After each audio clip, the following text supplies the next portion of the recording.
Hello, I'm Michael O'Donnell, and today we're going to be taking a look at the brand new Sigma 45mm F2.8. The Sigma 45mm has a 51.3 degree angle of view and is built with 8 elements and 7 groups, including Sigma's super multi-layer coating, which reduces flare and ghosting, giving you a nice, detailed and contrasty image.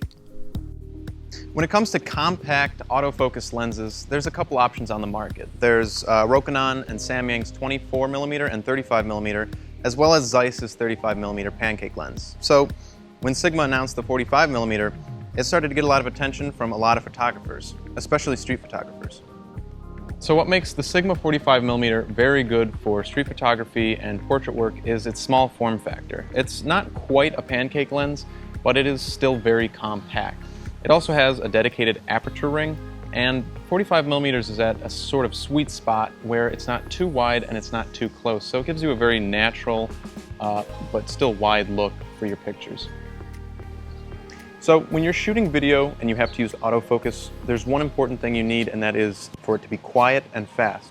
So I'm pointing it at myself, holding it at arm's length, and it's in focus, and when I turn it around to my cameraman, it should be able to lock on and focus to him fairly quick.